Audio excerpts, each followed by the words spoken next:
Good evening everyone. आज का topic क्या रहेगा? बहुत सारे लोगों के क्वेश्चंस आए हैं तो उनके जवाब देने हैं। तो आज का क्वेश्चन आंसर सेशन ही है और उसमें आप लोग जो भी ऑनलाइन हैं, हेलो, जो लोग ऑनलाइन हैं वो सवाल साथ में ही पूछ सकते हैं, क्योंकि हम लोग सारे क्वेश्चंस हमने वैसे कंपाइल किए हैं। जो भी क्वेश्चंस थे हमने कंपाइल किए हैं।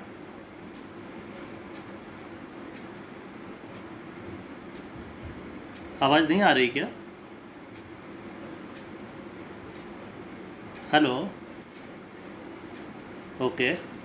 तो आप लोग जिसको भी सवाल पूछने हैं वो पूछते जाइएगा। हमारा आज का जो सेशन था वो है करियर काउंसलिंग। करियर के बारे में हम बातें करेंगे। 10+2 के बाद क्या क्या करियर है, गार्जियंस के जो भी सवाल हो, जो भी दिमाग में आ रहा हो आप पूछ सकते हैं। वैसे मैंने बहुत सारे क्वेश्चन कंपाइल कर लिए हैं जो आए थे मेल से हमारे पास या व्हाट्सएप पे आए थे। हमने सारे के सारे कोशिश किए कंपाइल करके उनके जवाब देने की, जो हम कवर करेंगे आज। तो एक सवाल आया है जो छोटी सी जगह से आया है, इलाहाबाद के पास, इलाहाबाद डिस्ट्रिक्ट से एक सवाल आया है। वो पूछ रहे हैं कि सर, बच्चा उनका 11th क्लास में गया है, 10th के एग्ज़ाम इस बार दिए हैं और वो चाह रहे हैं कि बच्चे को डॉक्टर बनाना चाहते हैं, लेकिन फ़ीस बहुत ज़्यादा है। तो डॉक्टर बनने के लिए फ़ीस बहुत ज़्यादा है, तो कैसे एडमिशन होगा या क्या किया जाए, उसके लिए उनको सलाह चाहिए। तो मिश्रा जी, आपको बता दूं, डॉक्टर बनने के लिए फ़ीस बिल्कुल बहुत ज़्यादा नहीं है। आप गलत, आपके दिमाग में ये बात आ गई है कि फ़ीस बहुत ज़्यादा है। डॉक्टर बनाने के लिए सरकारी स्कूल हैं, गवर्नमेंट स्कूल जो होते हैं, उन गवर्नमेंट स्कूल की फ़ीस 10,000 के आसपास साल की लगती है। बच्चा हॉस्टल में अगर रहता है, हॉस्टल की फ़ीस भी बहुत ज़्यादा नहीं है, हॉस्टल की फ़ीस भी बहुत कम होती है। तो साल भर में मान के चलिए कि आपका 20,000 25,000 के अंदर में रहना और पढ़ाई का हो जाएगा। खाना तो बच्चा वहाँ भी खाता है, वहाँ भी खाएगा। तो बहुत ज़्यादा महंगा नहीं है गवर्नमेंट कॉलेज से MBBS करना। 2,000 रुपये से लेकर के 40,000 रुपये साल तक अलग अलग मेडिकल कॉलेजेस की फ़ीस है, और एवरेज मान के चलिए 20-22 हज़ार रुपये सालाना फ़ीस होती है गवर्नमेंट कॉलेज की। इसलिए MBBS में पढ़ाई तो बहुत मुश्किल नहीं है। आपको 4.5 साल का MBBS का कोर्स होगा और 1 साल बाद में इंटर्नशिप होगी। इंटर्नशिप में अलग अलग स्टेट में अलग अलग स्टाइपेंड मिलता है, जहाँ पर बच्चे को पैसे मिलते हैं, और लगभग वो 5,000 6,000 8,000 12,000 भी महीने का मिलता है। इसलिए 4.5 साल की केवल फीस देनी है। इसके बाद तो बच्चा अपना खर्चा खुद उठाना शुरू कर देगा। रही बात दूसरी कि MBBS के टाइम पे फ़ीस बहुत ज़्यादा है, खर्चा बहुत ज़्यादा है। तो प्राइवेट कॉलेज की हाँ फ़ीस बहुत ज़्यादा है। तो प्राइवेट कॉलेज में सिलेक्शन अगर अच्छी रैंक बच्चे की आती है तो ज़रूरत नहीं पड़ती प्राइवेट कॉलेज जाने की। आज इस साल तो हम कह सकते हैं बहुत सारी सीटें हो चुकी हैं, तो हमारे पास काफ़ी सीटें हैं, लगभग 39,000 सीट हैं। इस वजह से आप ये नहीं सोचिए कि फ़ीस बहुत ज़्यादा होती है। दूसरा सवाल है, ये आया है दिल्ली से।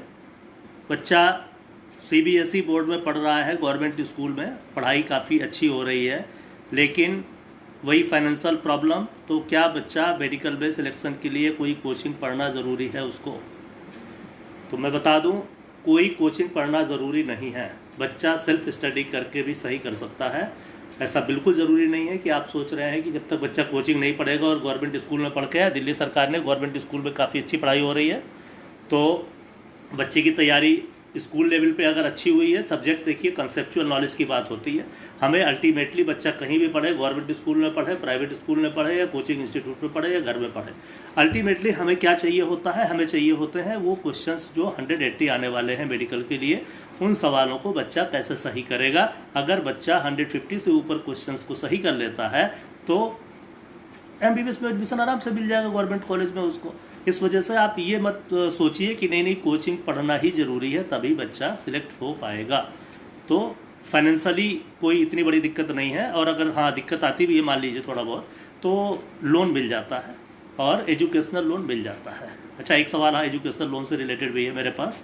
वो पूछा है तिरुपति से किसी ने, और वो पूछ रहे हैं कि एजुकेशनल लोन के लिए क्या चाहिए होता है, कोई गारंटी चाहिए होती है क्या? नहीं, ऐसा कुछ नहीं है। एजुकेशनल लोन बच्चे को, बिकॉज बच्चा मेरिट में अच्छे नंबर लेकर के आया होता है, इस वजह से बच्चे का जब एडमिशन हो जाता है किसी गवर्नमेंट कॉलेज के लिए, तो आप अगर देखेंगे ना तो कई बार काउंसलिंग टाइम पे ही बैंक वाले अपना काउंटर लगा के बैठते हैं एडमिशन टाइम पे ही, और वहाँ पर एजुकेशनल लोन वो तुरंत सेंक्शन कर देंगे। क्योंकि जब बच्चे गवर्नमेंट कॉलेज में जा रहे हैं ना, तो वो मान के चलते हैं कि ये बच्चे ब्रिलियंट हैं, और ये जैसे ही पढ़ाई पूरी करेंगे अपना कमाई शुरू करेंगे, और कमाई करने के बाद में over a period of time ये 4-5-6 साल में उसकी इंस्टॉलमेंट बना दी जाती है। हर महीने बच्चे को कुछ देनी होती है जो दी जा सकती है। और इंटरेस्ट रेट की बात रही तो वो बहुत ज़्यादा नहीं है पढ़ाई के हिसाब से। तो अगर आप सोचोगे इंटरेस्ट रेट यही 10-11-12% के बीच लगभग आया करता है सालाना, तो बस एजुकेशन लोन भी लिया जा सकता है। ये कोई दिक्कत वाली बात नहीं है कि एजुकेशन लोन नहीं मिलता है। तो फाइनेंशियल की वजह से अगर आप सोचेंगे कि बच्चा नहीं पढ़ पा रहा है, ऐसा नहीं है। फाइनेंशियली तो इतनी बड़ी दिक्कत नहीं आनी है। अब एक सवाल आया है कि छोटी जगह में रहते हैं, उनके गांव की आबादी तो कुछ 20-25 हज़ार है, और वो एक हिंदी मीडियम इंटरमीडिएट कॉलेज में बच्चा पढ़ रहा है, तो क्या वो हाई स्कूल के बाद उस बच्चे को 11वीं से किसी बड़े शहर में भेजें या किसी बड़ी कोचिंग में भेजें, तभी बच्चे का सिलेक्शन हो पाएगा? क्योंकि गार्जियन सोच रहे हैं कि बच्चा बहुत छोटा है, कैसे उसको भेज करके हम उसका किसी शहर में भेज करके कैसे हो पाएगा, मुश्किल लग रही है उनको। तो मैं आपको बता दूं, कोई ज़रूरी नहीं है कि आप बड़े शहर में भेजेंगे तभी बच्चे का सिलेक्शन होगा। कोचिंग इंस्टीट्यूट में कोई जाना, कोई कोचिंग इंस्टीट्यूट मशीन नहीं होती कि बच्चे को आपने डाला और वो सिलेक्ट होकर डॉक्टर बन के निकल के आ गया, ऐसा बिल्कुल ज़रूरी नहीं है। छोटी जगह के बच्चे बहुत सिलेक्ट होते हैं। देखिए, पढ़ना है, किताबें होनी चाहिए, नॉलेज होना चाहिए और क्वेश्चन सही होने चाहिए। कोई ये देखने वाला नहीं है कि इस कोचिंग से पढ़ के आया था बच्चा या कहाँ से पढ़ के आया था। वहाँ तो सामने सब क्वेश्चन पेपर है, क्वेश्चन पेपर जो बाइलिंगुअल आता है। अगर बच्चा हिंदी मीडियम का है तो वो हिंदी में भी पेपर दे सकता है, हिंदी और इंग्लिश दोनों में होता है। बट हमेशा इसलिए कहा जाता है इंग्लिश में भी पढ़ना चाहिए, क्योंकि टेक्निकल टर्म्स है। अगर बच्चा हिंदी की जगह साथ साथ इंग्लिश में भी पढ़ाई करता है, तो आजकल जो किताबें आ रही हैं ना, हिंदी मीडियम की किताबों में भी इंग्लिश में भी टर्म लिखे होते हैं, तो वो समस्या नहीं है कि बच्चों को मीडियम की दिक्कत आने वाली है। और हाँ, आज तो घर बैठ करके भी आप वहीं पर बैठा करके बच्चे को जहाँ भी वो ट्यूशन पढ़ने जा रहा है उसको पढ़ने दीजिए। अपने जो टीचर से पढ़ रहा है सब्जेक्ट के, फिजिक्स, केमिस्ट्री, मैथ या बायोलॉजी जो भी उसका सब्जेक्ट है, let him study with those teachers only. क्योंकि छोटे जगह पे टीचर भी बहुत होशियार हैं, ऐसा नहीं है कि टीचर्स को नहीं आता है। They all are very good teachers. और उनको कहिए कि सर हमें मेडिकल की तैयारी करनी है, नीट एग्ज़ाम के लिए हम पढ़ रहे हैं, और उसके लिए आप कोई भी, आजकल बहुत सारे कोर्सेज अवेलेबल है। जैसे सनशाइन एजुकेशन का हमारा ऑनलाइन और डिस्टेंस लर्निंग प्रोग्राम है, आप वो भी ज्वाइन करा सकते हो बच्चों को, काफ़ी सस्ते में वो अवेलेबल है, और घर बैठ के वो तैयारी कर सकता है। कोई ज़रूरी नहीं है कि बच्चे को हम बाहर भेजें। फिर एक अगला सवाल आ रहा है कि बच्चा कोचिंग पढ़ रहा है, लेकिन 2 साल हो गए कोचिंग पढ़ रहा है, और हमने शहर में भेज दिया, लाखों रुपए खर्चा कर दिया, लेकिन बच्चे के मार्क्स नहीं आ पा रहे हैं, और वो कहीं भी कम्पिटिट नहीं करके आ पा रहा है, और हमने उसको BSc भी नहीं कराया। अब क्या करें? बच्चा 2 साल से 12th के बाद भी बेकार घूम रहा है। तो मैं आपको इसका जवाब दूं, आप ये देखिए कि बच्चे ने 180 क्वेश्चंस में से उसके मार्क्स कितने सही हुए थे। यानी एक पेपर जो होता है वो होता है टोटल मिला करके, एक क्वेश्चन 4 नंबर का होता है, तो टोटल 720 क्वेश्चंस नंबर के मार्क्स का पेपर होता है। और मैं आपको बता दूं, जनरल कैटेगरी अगर हम बात करें गवर्नमेंट कॉलेज के लिए, तो हमें कम से कम 150 क्वेश्चंस तो सही होने चाहिए। यानी 600 मार्क्स बच्चे के आने चाहिए आउट ऑफ 720। अब आप देख लीजिए बच्चे के मार्क्स कितने आ रहे हैं। वो 12th के साथ भी एग्ज़ाम दिया और 2 बार और भी एग्ज़ाम दिया है उसने, और बड़ी बड़ी कोचिंग में पढ़ाई कर रहा है। बड़ी बड़ी कोचिंग से कुछ नहीं होता है, आपको देखना पड़ेगा बच्चा कहाँ वीक हो रहा है, फिजिक्स में या केमिस्ट्री में या बायोलॉजी में, उसके मार्क्स कितने आ रहे हैं। अगर वो 150 सवाल नहीं सही कर पा रहा है तो कहाँ गलती हो रही है, आप उसको एक बार ये वाला मौका दे दीजिए। और वो अभी 2 महीने 3 महीने का टाइम है एग्ज़ाम के लिए, let him prepare for that. और इसके बाद देखिए अगर वो कहीं स्टैंड कर पा रहा है, कंपटीशन में आ पा रहा है कि वो 150 सवालों के आसपास सही कर पाएगा, तब तो ठीक है। अदरवाइज आई विल सजेस्ट बच्चे को बहुत ज़्यादा टाइम बर्बाद नहीं करना चाहिए, and he should think about some other career option. मैं कोई डिस्करेज नहीं कर रहा हूँ, और बहुत सारे ऑप्शंस हैं। BHMS BDS भी कर सकता है, वो लोअर मेरिट में अगर आएगा तो वो भी ऑप्शन उसके लिए अवेलेबल है। अच्छा, एक BHMS से रिलेटेड सवाल है, बच्चे को BHMS कराना है और क्या उसके लिए उसको कोई नीट ही एग्ज़ाम देना पड़ेगा क्या? हाँ जी, BHMS के लिए भी नीट एग्ज़ाम देना पड़ेगा, और बच्चे को सेम एग्ज़ाम देने के बाद में वही 180 क्वेश्चंस वाला पेपर देने के बाद में मेरिट के बेस पर उसको कॉलेज मिल जाएगा और वो BHMS कर सकता है। BHMS भी एक अच्छा करियर ऑप्शन है। अगला सवाल एक है कि स्टेट इंजीनियरिंग कॉलेज में एडमिशन दिलाना है बच्चे को। स्टेट इंजीनियरिंग कॉलेज में अच्छे कॉलेज कौन से हैं जिनसे उसको इंजीनियरिंग कराया जाए। तो आपको अपने स्टेट में देखिए काफ़ी सारे कॉलेज हैं, गवर्नमेंट के कॉलेज काफ़ी सारे स्टेट में हैं और बहुत सारे प्राइवेट खुल गए हैं। आज हमें देखना पड़ेगा कि कौन से गवर्नमेंट कॉलेज में कैंपस प्लेसमेंट वगैरह करा पा रहे हैं, फैकल्टी अच्छी है, और जो कॉलेज अच्छे हैं वो लिस्ट आप देखिए उनमें से, और बच्चे को स्टेट इंजीनियरिंग एंट्रेंस एग्ज़ाम देने दीजिए। और स्टेट इंजीनियरिंग एंट्रेंस एग्ज़ाम देने के बाद में जब वो कोई अच्छी रैंक लेकर के आता है बच्चा, तो जो ऊपर के कॉलेज है ना, जो ढंग के कॉलेज हैं, उनमें से कोई एक चूज़ कीजिए। अलग अलग स्टेट के देखिए बहुत लंबी लिस्ट हो गई है, तो स्टेट वाइज आपको देखना पड़ेगा, क्योंकि अलग अलग स्टेट के, महाराष्ट्र की अगर हम बात करेंगे तो MSCET होता है, महाराष्ट्र का CET combined entrance test, UP का स्टेट इंजीनियरिंग एंट्रेंस अलग होता है, MP का भी होता है। तो जो स्टेट इंजीनियरिंग एंट्रेंस के कॉलेज है, बच्चे को उस एग्ज़ाम को देने दीजिए जहाँ फिजिक्स केमिस्ट्री मैथ का पेपर है। कई जगह ऑनलाइन पेपर हो रहा है और कई जगह ऑफलाइन पेपर है, उस पेपर को देने दीजिए। और इसके बाद में जो अच्छा कॉलेज का मतलब होता है जहाँ फैकल्टी अच्छी हो और जहाँ पे कैंपस प्लेसमेंट वगैरह भी करा पाते हों, क्योंकि छोटी जगह पे कहीं भी एडमिशन करा देने का कोई मतलब नहीं है। बच्चे का करियर ही ख़राब करते हैं वो लोग और कुछ नहीं कर पाते हैं, क्योंकि जब तक बच्चे को सब्जेक्ट नॉलेज नहीं होगी ना, बहुत बड़ी दिक्कत होने वाली है। इसलिए स्टेट इंजीनियरिंग कॉलेज में भी आप करा सकते हो, और अगर बच्चा अच्छा है, होशियार है, तो उसको JEE के थ्रू भी एक अच्छा कॉलेज मिल सकता है। चौथा सवाल क्या है, नेक्स्ट सवाल इससे रिलेटेड है, IIT की फ़ीस कितनी हो रही है। तो IIT की फ़ीस कितनी हो रही है, अब गार्जियन का ये भी एक सवाल आ गया, जो एक बड़ा क्वेश्चन है, बार बार लोग पूछ रहे हैं कि IIT की फ़ीस कितनी हो गई है और IIT में कितना खर्चा आएगा। तो IIT की फ़ीस लगभग 2 लाख रुपए साल हो गई है, बढ़ गई है। अब IIT के एडमिशन के बाद में जब आप IIT से BTech कर रहे होते हो तो उसकी फ़ीस लगभग 2 लाख रुपए साल हो गई है, और वो लोन मिल सकता है, एजुकेशन लोन इसके लिए भी हाँ मिल जाता है, तो इतनी बड़ी दिक्कत वाली बात नहीं है। लगभग मान के चलिए 8 से 10 लाख रुपए IIT से BTech करने में पूरे 4 साल का खर्चा आ जाएगा, और उसके लिए हाँ पूरे का एजुकेशन लोन मिल जाएगा जो बच्चा आराम से बाद में चुका सकता है। So that is not a big issue. बस बात आएगी कि वो सिलेक्ट कैसे हो करके JEE के लिए तैयारी कैसे करें। एक पूछ रहे हैं JEE मेन और JEE एडवांस क्या है। ये JEE मेन क्या होता है, तो मैं आपको बता दूं, JEE मेन और JEE एडवांस मान लेते हैं एक तरह से। JEE मेन को आप समझिए प्री एग्ज़ाम है, और JEE एडवांस समझ लीजिए मेन एग्ज़ाम है। तो 2 एग्ज़ाम हो रहे हैं आजकल इंजीनियरिंग कॉलेज में, जो अच्छे कॉलेज हैं उनके लिए। तो हम जो प्री एग्ज़ाम जिसे हम कहते हैं JEE मेन में लगभग 14-15 लाख बच्चे बैठते हैं, और इसमें पास करना ज़रूरी है, तभी आपको NITs में या IITs में या जो गवर्नमेंट फंडेड टेक्नोलॉजिकल इंस्टीट्यूट्स हैं उनमें एडमिशन के लिए ये एग्ज़ाम देना ज़रूरी है। तो जब तक JEE मेन पास नहीं करेंगे, क्वालिफाई नहीं करेंगे बच्चे को, तब तक वो इन कॉलेजेस में एडमिशन मिल ही नहीं सकता उसको। तो JEE मेन तो कंपलसरी है क्वालिफाई करने के लिए। अब बात आई है एडवांस क्या है। तो JEE मेन तो सबने क्वालिफाई किया पहले, जो भी बच्चे होंगे। अब उनमें से कुछ बच्चे जो ऊपर टॉप पे होंगे, लगभग मान के चलते हैं 2 लाख के आसपास, 150-2 लाख के आसपास जो टॉपर होंगे ऊपर की लिस्ट में, उनको वो अलाउ करते हैं कि now you can appear for JEE advance also. और यहाँ पे मैं आपको बता दूँ, साथ में 12th के मार्क्स भी जोड़े जाते हैं, 12th की परसेंटेज का भी वेटेज दिया जाता है। तो जो JEE एडवांस है वो एग्ज़ाम होता है IITs में एडमिशन के लिए। तो IIT एडमिशन में अगर IIT में पढ़ने जाना है तो 2 लेयर पास करनी पड़ेंगी। पहले IIT के लिए देना पड़ेगा JEE मेन, और वो पास करने के बाद में जो बच्चे होंगे वो देंगे JEE एडवांस। और फिर इसके बाद सीटें कितनी हैं, तो काफ़ी सीटें हो गई हैं। IIT में भी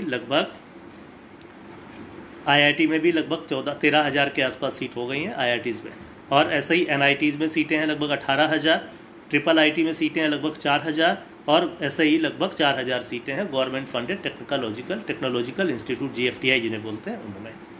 तो JEE मेन पहले देना पड़ेगा और JEE एडवांस बाद में देना पड़ेगा, तब बच्चा जा करके सिलेक्ट हो करके इंजीनियरिंग कॉलेज में एडमिशन ले लेगा। अब नेक्स्ट क्वेश्चन पूछा जा रहा है, ये आंध्रा से पूछ रहे हैं कि EWS कैटेगरी क्या होती है, और इकोनॉमिकली वीकर सेक्शन में जो रिजर्वेशन मिला है उसका बेनिफिट मिल सकता है क्या। हाँ, तो गवर्नमेंट कॉलेजेस में या जितने भी कॉलेज हैं उनमें EWS कैटेगरी के, जनरल कैटेगरी के बच्चे जो इकोनॉमिकली वीकर सेक्शन से हैं उनके लिए 10% रिजर्वेशन का प्रोविज़न बनाया गया है। तो गार्जियन के पास सर्टिफिकेट होना चाहिए, उनको सर्टिफिकेट बना कर रखना चाहिए और वो बेनिफिट मिलता है, बिल्कुल मिलेगा। नेक्स्ट क्वेश्चन है एलिजिबिलिटी क्राइटेरिया क्या है मेडिकल के लिए। मेडिकल के लिए एलिजिबिलिटी क्राइटेरिया क्या है?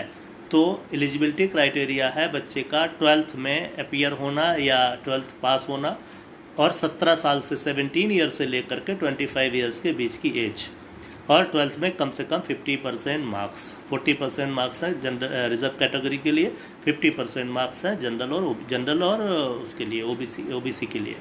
तो उसमें बच्चे को 17 to 25 ईयर होनी चाहिए और नीट एग्ज़ाम देना पड़ेगा उसको। ठीक है, क्या नीट एग्ज़ाम क्या होता है, इसकी क्या ज़रूरत है? प्राइवेट कॉलेज में एडमिशन दिलाना है तो प्राइवेट कॉलेज के लिए क्या नीट देना ज़रूरी है? जी हाँ, नीट एग्ज़ाम तो सबको देना पड़ेगा, चाहे वो गवर्नमेंट कॉलेज के लिए हो चाहे प्राइवेट कॉलेज के लिए हो। अब आप सिर्फ पैसे से एडमिशन नहीं होगा डायरेक्टली, आपको नीट की जो रैंक होगी या क्वालिफाई होना भी बहुत ज़रूरी है। उसके बिना कोई भी गवर्नमेंट कॉलेज या प्राइवेट कॉलेज में एडमिशन पॉसिबल ही नहीं है। नेक्स्ट क्वेश्चन है इंजीनियरिंग में कौन सी ब्रांच में जाना चाहिए? क्या सिविल इंजीनियरिंग में चले जाएं या मैकेनिकल में चले जाएं या कंप्यूटर इंजीनियरिंग में जाना बेहतर है? तो ये तो भाई देखिए अब आपकी अपनी चॉइस पे होगा, बच्चे की उस पे होगा, क्योंकि सिविल इंजीनियरिंग का जो काम होगा वो कंस्ट्रक्शन से रिलेटेड होगा, मैकेनिकल इंजीनियर का जो काम होगा वो मशीनरी से रिलेटेड होगा, और अगर केमिकल इंजीनियर में जाएंगे तो वो केमिकल इंडस्ट्री से रिलेटेड होगा, और कंप्यूटर वाला है तो वो सॉफ्टवेयर से इंडस्ट्री से रिलेटेड है। अब जॉब अपॉर्चुनिटीज़ की बात आती है तो हाँ, थोड़ा सा ज़्यादा हम कह सकते हैं इंडिया में कंप्यूटर की अपॉर्चुनिटीज़ ज़्यादा हैं, तो बेटर होगा अगर मिल सकता है तो कंप्यूटर इंजीनियरिंग की तरफ बच्चे को जाना चाहिए। फिर नेक्स्ट सवाल आ रहा है कि कोचिंग पढ़ाना ज़रूरी है क्या इंजीनियरिंग या मेडिकल के लिए? देखिए, कंसेप्ट क्लियर होने चाहिए, चाहे वो स्कूल के टीचर से हो, चाहे घर के टीचर से हो, चाहे ऑनलाइन प्लेटफॉर्म से हो, कहीं से भी हो। कंसेप्ट क्लियर होने चाहिए, मैथमेटिक्स के, फिजिक्स के, केमिस्ट्री के या बायोलॉजी के जो भी हैं वो कंसेप्ट क्लियर होने चाहिए। तो बच्चे को ऑनलाइन टेस्ट सीरीज भी ज्वाइन करके प्रैक्टिस करनी पड़ेगी उसको, क्योंकि एग्ज़ाम ऑनलाइन हो गया है। तो ऑनलाइन टेस्ट सीरीज जरूर ज्वाइन करनी चाहिए उसको। सनशाइन एजुकेशन की भी ऑनलाइन टेस्ट सीरीज है और सनशाइन एजुकेशन की लाइव क्लासेस भी हैं जो बच्चा ज्वाइन कर सकता है, और अपने घर में बैठ करके एक्सपर्ट टीचर्स के द्वारा घर में बैठ करके ही वो तैयारी कर सकता है लाइव क्लासेस को ज्वाइन करके। क्योंकि बाहर के जो बच्चे बहुत सारे जो बैठे हुए हैं ना, बाहर जो कंट्रीज़ में, मिडिल ईस्ट में और बहुत जगहों पर जहाँ CBSE के बच्चे बैठे हुए हैं, वो सारे के सारे ऑनलाइन ही पढ़ाई कर रहे हैं। ऐसे ही हमारे कई जगहों पर रूरल बच्चे भी ऑनलाइन ही पढ़ाई करके सिलेक्शन पाते हैं। अगला क्वेश्चन आ रहा है, ये IIT क्या होते हैं? IIT Indian institute of information technology है, जहाँ पे इंफॉर्मेशन टेक्नोलॉजी रिलेटेड कोर्सेज होते हैं, कंप्यूटर और IT रिलेटेड BTech और BSc वगैरह ये लोग कराते हैं। नेक्स्ट क्वेश्चन आ रहा है, जो लोन है एजुकेशनल लोन, उसके लिए कितना टाइम लग जाता है? एजुकेशनल लोन में बहुत ज़्यादा टाइम नहीं लगता है। एजुकेशनल लोन डिपेंड करता है कि बच्चे की रैंक कैसी आई थी और बच्चे के 10th 12th के मार्क्स कैसे हैं। उस बेस पर मैनेजर बहुत ही जल्दी सेंक्शन कर देता है, और ये फ़ीस आपको भरने से पहले ही ये सेंक्शन हो जाएगी, तो आप फ़ीस भर सकते हो। ज़्यादा से ज़्यादा आपको शायद फर्स्ट ईयर की फ़ीस का अरेंजमेंट करना पड़ेगा, इसके बाद में वो रिम्बर्समेंट वो भी हो जाएगा, तो शायद महीने 2 महीने के अंदर आपका फर्स्ट ईयर का भी एडमिशन के टाइम का भी हो जाता है। नेक्स्ट क्वेश्चन है, ज़रूरी है बच्चे को कोटा या मुंबई या दिल्ली भेजा जाए मेडिकल की या इंजीनियरिंग की तैयारी कराने के लिए? तो बिल्कुल ज़रूरी नहीं है कि उनको बाहर भेजा जाए, आप घर बैठ के भी तैयारी करा सकते हो। और जो ये सवाल पूछा जा रहा है कोचिंग में क्या दिक्कतें आती हैं बाहर बैठ करके, तो हाँ देखिए, बाहर जब बच्चा जाएगा तो घर से बाहर निकलने के बाद में उसको रहने का तो इंतज़ाम करने की दिक्कत है ही। घर में तो वो माँ बाप के सामने बैठा है, अकेले वहाँ बैठा हुआ है, हॉस्टल में तो वो तकलीफ़ तो देखिए होती ही है, और खाने के लिए भी दिक्कत होती है। और बच्चा इतना छोटा होता है कि उसको कहीं ना कहीं वो तकलीफ़ तो रहेगी कि पेरेंट्स का एक इनसिक्योरिटी हो जाती है। बाहर जा कर के बच्चे भी थोड़ा परेशान होते हैं, उस गलत संगत में पढ़ के भी कई बार अच्छे भी बन जाते हैं, कई बार नहीं भी बन पाते हैं, तो उस वजह से भी थोड़ा सा बच्चे को परेशानी हो सकती है। इसलिए अगर आप क्लोजली मॉनिटर कर सकते हैं और आपके शहर में ठीक ठाक टीचर पाए जाते हैं तो आप वहीं पर पढ़ा दीजिए और आराम से पढ़ सकते हैं। अब एक सवाल है कि जो बच्चा 11th में पढ़ने जा रहा है, 10th पास किया है, उसको IIT की कोचिंग के लिए या मेडिकल की कोचिंग के लिए फ़ीस कितनी लगती है। कोचिंग की फ़ीस पूछ रहे हैं लोग कि 2 साल कोर्स की फ़ीस कितनी है। तो मैं आपको बता दूं, अलग अलग शहरों में अलग अलग फ़ीस है। जैसे अगर हम बम्बई की बात करें, बॉम्बे की, तो बॉम्बे में फ़ीस लगभग 4 से 5 लाख रुपए के आसपास 2 साल की ले रहे हैं ये लोग मेडिकल और इंजीनियरिंग के लिए। 1 साल की कोर्स जो बच्चा 12th में है वो 2.5 से 3 लाख रुपए ले रहे हैं। तो काफ़ी फ़ीस ले रहे हैं, हर आदमी बियर नहीं कर सकता है, एफोर्डेबिलिटी पे डिपेंड करता है। और कुछ शहरों में कम भी ले रहे हैं और कहीं क्लासरूम साइज़ भी बहुत होता है, कहीं क्लासरूम साइज़ 20 बच्चों का है तो कहीं क्लासरूम साइज़ 600 बच्चों का भी है। तो आपको बहुत सारी चीज़ें देखनी पड़ेंगी कि क्या 500 के बच्चों की भीड़ में बच्चा कुछ समझ भी पाएगा क्या। तो वो थोड़ा सा आपको कंसीडर करना पड़ेगा कि कोचिंग में फ़ीस भी बहुत ले रहे हैं। कई जगहों पे 2 लाख 2.5 लाख रुपए तो साल की लगभग फ़ीस ले रहे हैं। तो 2-2.5 लाख रुपए खर्चा करने के बाद कोचिंग में, और क्या बच्चा समझ पाएगा उन सारी चीज़ों को, क्योंकि 500 बच्चों की क्लास में अगर बैठ रहा है बच्चा तो क्या वो समझ पाएगा और क्या वो अपनी प्रॉब्लम्स को सॉल्व कर पाएगा। ये एक बड़ी डेफिनेटली बहुत चुनौती है, बहुत बड़ी चुनौती है। इसके लिए आपको पहले से तैयार रहना चाहिए कि बच्चा क्या 400 बच्चों की भीड़ में या 150-200 बच्चों की भीड़ में क्या वो तैयारी कर पाएगा। तो फिर हम कोचिंग उस हिसाब से भेजें और कोई ज़रूरी नहीं है कि आप कोचिंग ही भेज करके उसकी तैयारी करा सको। आप 11th-12th में बच्चा घर में ही शायद सबसे अच्छा होता है कि वहाँ रह करके पढ़ सकता है, क्योंकि पेरेंट्स की नज़र के सामने होता है बच्चा। तो वहाँ पे बैठ करके वो सनशाइन एजुकेशन या किसी और कोचिंग इंस्टीट्यूट का या जो भी एजुकेशनल कंपनी है उनका कोर्स ले सकता है। और लाइव क्लासेस में वो घर बैठ करके ही वो सारे कंसेप्ट क्लियर होते हैं उसके। जैसे सनशाइन एजुकेशन का लाइव कोर्स का काफ़ी सस्ता है, बहुत महंगा नहीं है, और बच्चा घर में बैठ करके ही तैयारी कर सकता है। या कोचिंग पढ़ रहा है तो लोकल लेवल पे कोचिंग पढ़ ले और distance learning program Sunshine Education का ले सकता है, जहाँ पे उसको किताबें घर में आएंगी और ऑनलाइन सपोर्ट भी मिलेगा और साथ में ऑनलाइन टेस्ट सीरीज भी मिलेगी, और या फिर सिर्फ ऑनलाइन लर्निंग कोर्स ले सकता है। तो ये सारी चीज़ें अवेलेबल हैं जो वो करके, ज़रूरी नहीं है कि उसको बाहर ही भेजा जाए। अगर हाँ आप अफोर्ड कर सकते हो, आपको लगता है कि जाना चाहिए बच्चे को और आप बहुत ज़्यादा कंट्रोल कर सकते हो, जाके देख सकते हो, या आप खुद भी शिफ्ट हो सकते हो तो आप करा सकते हो, उसमें भी कोई मनाही नहीं है, आप बिल्कुल जा सकते हो। अब नेक्स्ट सवाल आता है कि ये कोचिंग की मेरिट कैसे बनती है। तो कोचिंग की मेरिट, अब देखिए कोचिंग की मेरिट की बात तो क्या बताएंगे, इसमें तो बहुत सारे बच्चे पढ़ रहे हैं। आप किसी बड़ी कोचिंग की अगर मैं बात करूँ, कोटा में ही आप चले जाइए तो एक ही कोचिंग में वो कुछ 250-250 बच्चों के सैकड़ों बैच बना रखे हैं और लगभग 40 हज़ार बच्चे पढ़ रहे हैं। तो अब 40,000 बच्चे पढ़ रहे हैं, जबकि पूरे इंडिया भर में मेडिकल की सीटें अगर आप देखो तो सब मिला के 40,000 भी नहीं है। तो एक ही कोचिंग से तो सारे आने ही जाने हैं। तो अलग अलग शहरों में अलग अलग जगह पे भीड़ बहुत लगी हुई है। एक्चुअली देखिए कोचिंग का जो कहानी क्या है कि वो अच्छे अच्छे बच्चे छांट लेते हैं हर बैच से और उन बच्चों को सेपरेट कर दिया जाता है, उनके बैच अलग बना के बस उन पर स्पेशल ध्यान दिया जाता है। बाकी तो बस ठीक ही आप समझ सकते हैं, आप जा करके खुद देखेंगे, क्योंकि आप देखोगे जब आपके शहर से ही 100 बच्चे अगर तैयारी करने जा रहे होते हैं बाहर और वो 2-2 साल तक रगड़ के आते हैं और उनमें से शायद 2-3 बच्चे सेलेक्ट हो पाते हैं, बाकी बच्चे वापस चले आते हैं। तो आपको ये देखना पड़ेगा कि क्या बाहर भेजना चाहिए, कोई ज़रूरी नहीं है। और कई बार आप देखोगे अगर बच्चा सिंसियर तो घर बैठ के भी वो तैयारी कर सकता है।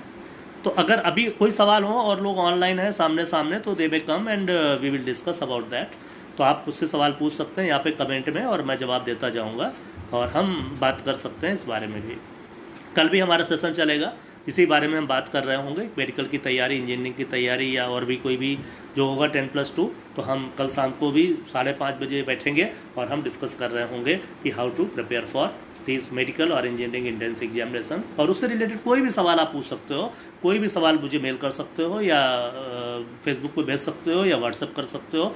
आप कोई भी सवाल पूछेंगे हम डेफिनेटली उनके जवाब देने वाले हैं, क्योंकि हम लॉकडाउन का पूरा उपयोग कर रहे हैं और मेरी पूरी कोशिश है, हमारी पूरी टीम की कोशिश है सनशाइन एजुकेशन की कि हम देखिए हम टीचर्स को ही बहुत सपोर्ट कर रहे हैं इस समय, और हमने बहुत सारे स्कूलों को ऑनलाइन सपोर्ट प्रोवाइड किया है क्योंकि उनके पास नहीं थी फैसिलिटी। तो हमने स्कूल्स को और कोचिंग को भी ऑनलाइन प्लेटफॉर्म प्रोवाइड किया सनशाइन का, जहाँ पे वो यूज़ करके फ्री हमने दिया है उनको, जहाँ पर वो यूज करके और बच्चों को पढ़ा पा रहे हैं। तो आप कल हमसे पूछ सकते हैं और ये सेशन चलता रहेगा। हम लगभग हर अल्टरनेट डेज पे बैठेंगे, भी तो कल आ रहा हूँ क्योंकि बहुत सारे सवाल अभी बचे हैं लोगों के। And then thank you for watching and we will be tomorrow.